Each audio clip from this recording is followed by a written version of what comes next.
போராட்டக்காரர்களுக்கும் பாகிஸ்தான் ராணுவத்தினருக்கும் இடையே ஏற்பட்ட மோதலில் 30 பேருக்கும் மேற்பட்டோர் உயிரிழந்தனர். உள்நாட்டு மற்றும் வெளிநாட்டு சுற்றுலா பயணிகள் நேற்றைக்கு முன்பாக ஆக்கிரமிப்பு காஷ்மீரை விட்டு வெளியேற வேண்டும் என பாகிஸ்தான் உத்தரவிட்டது. பாகிஸ்தான் அரசு தனது சொந்த மக்களையே கொன்று குவிக்க தொடங்கிவிட்டது என்று ஷவுகத் நவாஸ் மிர் தெரிவித்திருக்கிறார்.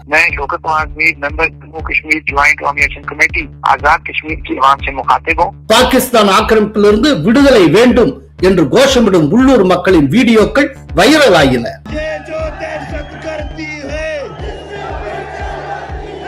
பாகிஸ்தான் ஆக்கிரமிப்பு காஷ்மீர் இந்தியாவின் ஒரு பகுதி என்பதை உறுதி செய்யும் நாடாளுமன்ற தீர்மானமே உள்ளது என்றார் Jaishankar. I remind you, there is a resolution of the Indian Parliament that POK is very much a part of India. 2019 article 370 நீக்கப்பட்டது போல எதிர்காலத்தில் பாகிஸ்தானிலிருந்து ஆக்கிரமிப்பு காஷ்மீரை நீக்குவதற்கான அஜெண்டா உருவாகிவிட்டது என்று கருதலாம். ஆக்கிரமிப்பு காஷ்மீர் மக்கள் இந்தியாவுடன் இணையும் முடிவை தாங்களாகவே எடுக்கும் காலம் நெருங்கிக் கொண்டிருக்கிறது. கோலஹலாஸ் டிவி யூடியூப் சேனல், இது வாய்மையின் எக்காலம். வணக்கம் நண்பர்களே. நம்முடைய முதல் எதிரியான பாகிஸ்தான் மீண்டும் அடுத்த பிளவை நோக்கி நகர்ந்து கொண்டிருக்கிறது. பாகிஸ்தான் ஆக்கிரமிப்பு காஷ்மீரில் கொந்தளிப்பான சூழ்நிலை நிலவுகிறது. போராட்டக்காரர்களுக்கும் பாகிஸ்தான் ராணுவத்தினருக்கும் இடையே ஏற்பட்ட மோதலில் 30 பேருக்கும் மேற்பட்டோர் உயிரிழந்தனர். 200 பேர் காயமடைந்துள்ளனர். பாகிஸ்தான் ஆக்கிரமிப்பு காஷ்மீரில் ஜூலை 27ஆம் தேதி சட்டப்பேரவை தேர்தல் நடைபெற உள்ளது. அங்குள்ள 53 தொகுதிகளில் இந்திய காஷ்மீர் அகதிகளுக்கென 12 தொகுதிகள் ஒதுக்கப்பட்டுள்ளன. இந்த ஒதுக்கீட்டை தனக்கு வேண்டியவர்களை நிறுத்தி ஜெயிக்க வைப்பதற்கான பாகிஸ்தான் அரசின் தந்திரம் என்று சாடியது ஜாயிண்ட் அவாமி ஆக்ஷன் கமிட்டி. எனவே 12 தொகுதி ஒதுக்கீட்டை எதிர்த்து நேற்று வேலை நிறுத்த போராட்டத்துக்கு அழைப்பு விடுத்திருந்தார் ஜாயிண்ட் அவாமி ஆக்ஷன் கமிட்டியினுடைய தலைவர் ஷவுகத் நவாஸ் மிர். இந்நிலையில் சட்டம் ஒழுங்கு மற்றும் பாதுகாப்பை காரணம் காட்டி கடந்த வெள்ளிக்கிழமை ஜாயிண்ட் அவாமி ஆக்ஷன் கமிட்டிக்கு தடை விதிக்கப்பட்டது. அத்துடன் உள்நாட்டு மற்றும் வெளிநாட்டு சுற்றுலா பயணிகள் ஜூன் 9ஆம் தேதிக்கு முன்பாக, அதாவது நேற்றைக்கு முன்பாக ஆக்கிரமிப்பு காஷ்மீரை விட்டு வெளியேற வேண்டும் என பாகிஸ்தான் உத்தரவிட்டது. ஜாயிண்ட் அவாமி ஆக்ஷன் கமிட்டிக்கு எதிரான தடையை கண்டித்து பாகிஸ்தான் ஆக்கிரமிப்பு காஷ்மீர் போராட்டங்கள் வெடித்தன. வெள்ளிக்கிழமை இரவு பாகிஸ்தான் ராணுவத்தினருக்கு எதிரான மோதலில் வணிகர் ஒருவர் உயிரிழந்தார். இதனை அடுத்து ராவலாகோட் நகரில் பல இடங்களில் மோதல்கள் தொடங்கின. பூஞ்ச் பிரிவு ஆணையரான சர்தார் வஹீத் கான் என்ன கூறினார் என்பதை பார்ப்போம். ஞாயிற்றுக்கிழமை மருத்துவமனையின் பிணவரைக்கு வெளியே ஜாயிண்ட் ஆக்ஷன் கமிட்டியினுடைய போராட்டக்காரர்கள் கூடியிருந்தனர். அந்த இடத்தில் பதற்றமான சூழல் உருவானது. இதை அடுத்து பாதுகாப்பு படையினர் போராட்டக்காரர்களை கலைக்க முயன்றனர். அப்போது அந்த குழுவை சார்ந்தவர்கள் தானியங்கி துப்பாக்கிகள், பெட்ரோல் குண்டுகள் மற்றும் பிற ஆயுதங்களை பயன்படுத்தி பாதுகாப்பு படையினர் மீது தாக்குதல் நடத்தினர். அதில் 4 போலீஸ் அதிகாரிகள் மற்றும் ஒரு வழிப்போக்கர் உயிரிழந்தனர். அதற்கு பாதுகாப்பு படையினர் பதிலடி கொடுத்த போது போராட்டக்காரர்கள் 6 பேர் கொல்லப்பட்டனர் என்று கமிஷனர் கூறினார். இந்த நடவடிக்கையின் போது பலர் கைது செய்யப்பட்டதையும் அவர் உறுதிப்படுத்தினார். ஞாயிற்றுக்கிழமை நடந்த சம்பவத்தில் 50 போராட்டக்காரர்கள் மட்டுமின்றி 23 பாதுகாப்பு படை அதிகாரிகளும் காயமடைந்தனர் என்றும் வன்முறையில் ஈடுபட்ட 30 பேர் கைது செய்யப்பட்டிருப்பதாகவும் காவல்துறை தலைவர் லியாகத் மாலிக் என்பவர் தெரிவித்திருக்கிறார்.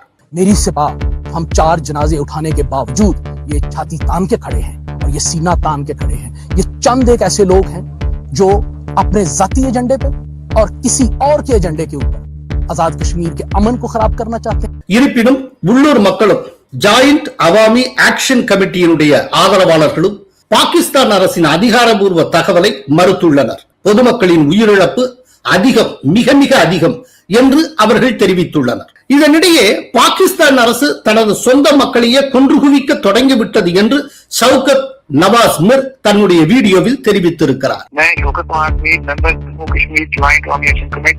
इस वक्त पूरी दुनिया में मौजूद अपने ओवरसीज भाइयों से बिलखसूस आजाद कश्मीर की आवाम से मुखातिब हो।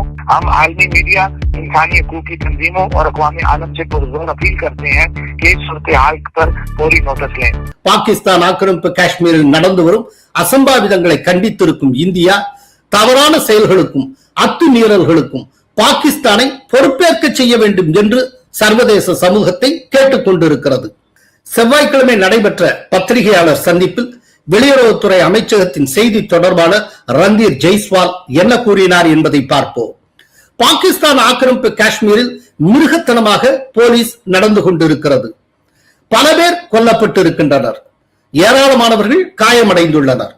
பாகிஸ்தானை அதன் தவறான செயல்களுக்கும் அத்துமீறல்களுக்கும் பொறுப்பேற்க செய்ய வேண்டியது சர்வதேச சமூகத்தின் கடமை.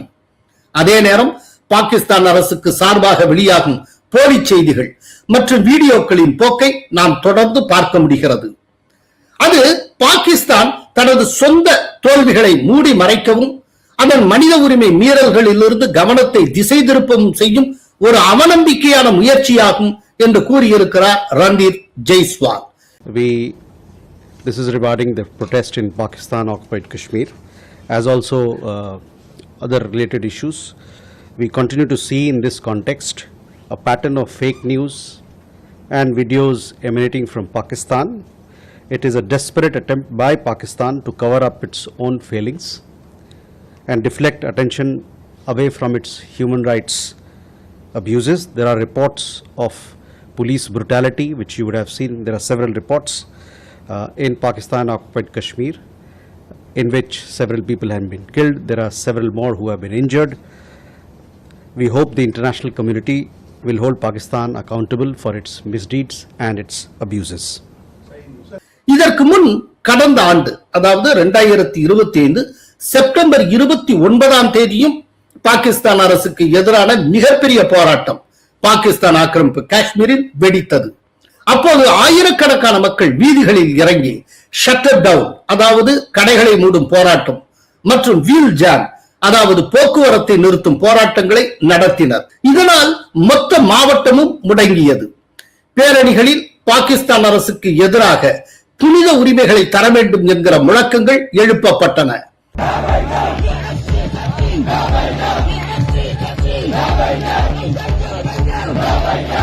மின்கட்டண குறைப்பு, கோதுமை மாவு விலை குறைப்பு, மின்சார மானியம், மங்களா அணை மற்றும் நீலம், ஜீலம், ஹைட்ரோ பவர் திட்டங்களில் இருந்து வரும் மின்சாரத்துக்கு நியாயமான விலை, அடிப்படை வளர்ச்சி பணிகளுக்கு நிதி ஒதுக்கீடு, பாகிஸ்தான் ஆக்கிரமிப்பு காஷ்மீர் சட்டப்பேரவையில் காஷ்மீர் அகதிகளுக்கென கொடுக்கப்பட்டிருக்கும் 12 தொகுதிகளை ரத்து செய்ய வேண்டும், ஊழல் அதிகாரிகளின் சலுகைகளை ரத்து செய்ய வேண்டும் என்பன உள்ளிட்ட 38 அம்ச கோரிக்கைகளை வலியுறுத்தி ஜாயிண்ட் அவாமி நடவடிக்கை குழு போராட்டம் நடத்தியது.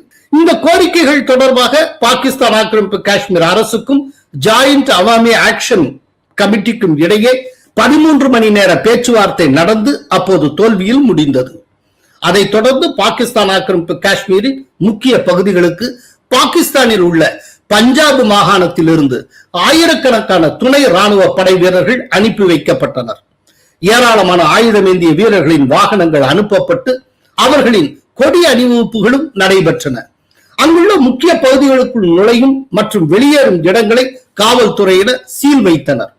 பாகிஸ்தான் தலைநகர் இஸ்லாமாபாத்தில் இருந்து ஆக்கிரமிப்பு காஷ்மீர் பகுதிக்கு கூடுதலாக 1000 போலீசார் அனுப்பப்பட்டனர். பாகிஸ்தான் ஆக்கிரமிப்பு காஷ்மீர் தலைநகர் முசாஃபராபாத்தில் பெரும் கலவரம் வெடித்தது. ஒரு போலீஸ் அதிகாரி கொல்லப்பட்டார்.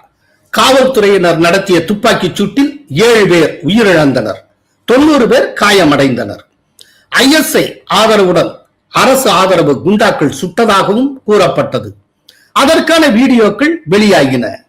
போராட்டக்காரர்கள் காட்டிய வீடியோக்களில் பயன்படுத்தப்பட்ட தோட்டாக்கள், அதாவது ஸ்பென்ட் புல்லட்ஸ் காட்டப்பட்டுள்ளன. இது பொதுமக்களின் ஆத்திரத்தை அப்போது அதிகரித்தது. போராட்ட சூழல் காரணமாக ஆக்கிரமிப்பு காஷ்மீர் முழுவதும் கைபேசி மற்றும் இணைய சேவைகள் முடக்கப்பட்டன. தொலைபேசி சேவைகளும் துண்டிக்கப்பட்டன. தீவிர போராட்டத்தை தொடர்ந்து அந்நாட்டு பிரதமர் ஷாபாஸ் ஷெரீப் அவசர ஆலோசனை கூட்டம் நடத்தினார்.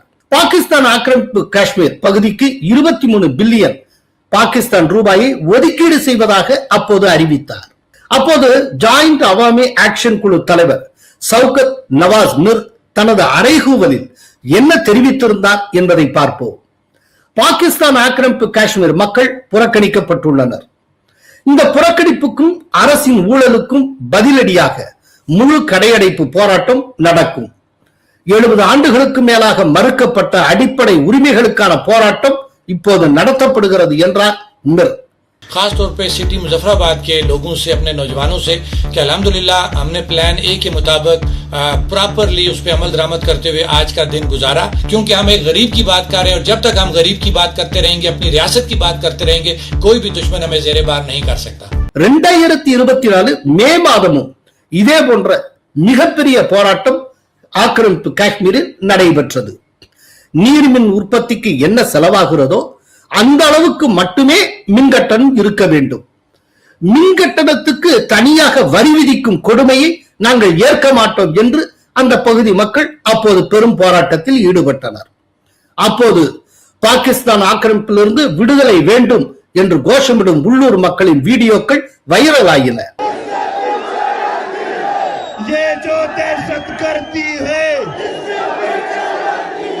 2024 மே 5ஆம் தேதி இந்திய வெளியுறவுத்துறை அமைச்சர் ஜெய்சங்கர் பாகிஸ்தான் ஆக்கிரமிப்பு காஷ்மீர் குறித்து மிக முக்கியமான திட்டவட்டமான கருத்துக்களை முன்வைத்தார். அவர் என்ன கூறினார் என்பதை பார்ப்போம். பாகிஸ்தான் ஆக்கிரமிப்பு காஷ்மீர் இந்தியாவின் ஒரு பகுதி என்பதை உறுதி செய்யும் நாடாளுமன்ற தீர்மானமே உள்ளது என்றார் ஜெய்சங்கர். அவர் மேலும் என்ன கூறினார் என்பதை பார்ப்போம். அது எப்போதும் இந்தியாவுக்கு வெளியே இருந்ததில்லை. அதாவது அதுன்னு அவர் சொல்றது பாகிஸ்தான் ஆக்கிரமிப்பு Kashmir. POK has never been out of this country. It is part of this country. There is a resolution. I remind you, there is a resolution of the Indian Parliament that POK is very much a part of India.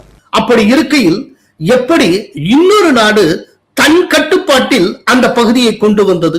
உங்கள் வீட்டுக்கு பொறுப்பான காவலனாக நீங்கள் இல்லை என்றால் யாரோ ஒரு வெளியாள் வந்து நமக்கு சொந்தமானதை திருடி விடுவார். அதுதான் பாகிஸ்தான் ஆக்கிரமிப்பு காஷ்மீர் விஷயத்திலும் நடந்தது. இந்தியாவின் ஒரு பகுதியாக பாகிஸ்தான் ஆக்கிரமிப்பு காஷ்மீர் இருந்தும் சுதந்திரத்துக்கு பிறகு அந்த பகுதியிலிருந்து பாகிஸ்தான் வெளியேற வேண்டும் என எந்த அரசும் அழுத்தம் கொடுக்கவில்லை. You have someone who is not a responsible custodian of a house. बाहर से कोई चोरी कर लेता है. Now here you have allowed another country. You know, it was because we did not pursue the vacation of Pakistan from these territories in the early years after independence that this very sorry state of affairs is continuing. எதிர்காலத்தில் என்ன நடக்கும் என்பதை சொல்வது கடினம். ஆனால் ஒன்றை உறுதியாக சொல்லுவேன். இன்று இந்திய மக்களின் சிந்தனைக்குள் மீண்டும் பாகிஸ்தான் ஆக்கிரமிப்பு காஷ்மீர் வந்துவிட்டது. நாம் அதை மறந்திருந்தோ அல்லது மறக்கடிக்கப்பட்டிருந்தோம். ஆனால் இப்போது அனைவரது நினைவுக்கும் பாகிஸ்தான் ஆக்கிரமிப்பு காஷ்மீர் வரத் தொடங்கிவிட்டது என்றார் Jaishankar. Where what will happen in the future, very difficult to tell, but I always tell people one thing, that today POK is in the consciousness once again of the people of India. We had forgotten about it. We were made to forget about it. That it is today back. Definitely the fact you are asking me a question is I think something which is very right. ஆக்கிரமிப்பு காஷ்மீர் பெரும் போராட்டங்களை முன்னெடுத்து வரும் joint Awami action committee 2023 August மாதமும் தொடர்ந்து போராட்டத்தை நடத்தியது குறிப்பிடத்தக்கது. இன்றும் அந்த போராட்டம் ஓயவில்லை. நீர்பூத்த நெருப்பாக ஆக்கிரமிப்பு காஷ்மீர் மக்களின் உரிமை தாகம் கனன்று கொண்டிருக்கிறது. தற்போது மீண்டும் கொந்தளிப்பு நிலையை அடைந்திருக்கிறது. 2019 ஆர்டிகிள் 370 நீக்கப்பட்டது போல எதிர்காலத்தில் பாகிஸ்தானிலிருந்து ஆக்கிரமிப்பு காஷ்மீரை நீக்குவதற்கான அஜெண்டா உருவாகிவிட்டது என்று கருதலாம். 2024 நம்முடைய ராணுவ அமைச்சர் ராஜ்நாத் சிங் கூறியதை நினைவு கூற வேண்டும். அவர் என்ன கூறினார் என்பதை பார்ப்போம். பாகிஸ்தான் ஆக்கிரமிப்பு காஷ்மீரை இந்தியாவுடன் இணைக்க நாம் ராணுவத்தை பயன்படுத்த தேவையில்லை. அந்த வேலையை அந்த பகுதி மக்களே பார்த்துக் கொள்வார்கள். பாகிஸ்தான் ஆக்கிரமிப்பு காஷ்மீர் மக்களே விரும்பி வற்புறுத்தி இந்தியாவுடன் இணைவார்கள் என்று ராஜ்நாத் சிங் குறிப்பிட்டிருந்தார். पीओके हमारा था, पीओके हमारा है, पीओके हमारा रहेगा. अब पीओके के हमारे भाई बहन स्वयं ही मांग करेंगे कि हम भारत के साथ रहना चाहते हैं. ராஜ்நாத் சிங் கூறியது எதிர்காலத்தில் நடக்க சாத்தியம் இருக்கிறது. ஆக்கிரமிப்பு காஷ்மீர் மக்கள் இந்தியாவுடன் இணையும் முடிவை தாங்களாகவே எடுக்கும் காலம் நெருங்கிக் கொண்டிருக்கிறது. நன்றி, வணக்கம். கோலஹலாஸ் டிவி யூடியூப் சேனல், இது வாய்மையின் எக்காலம்.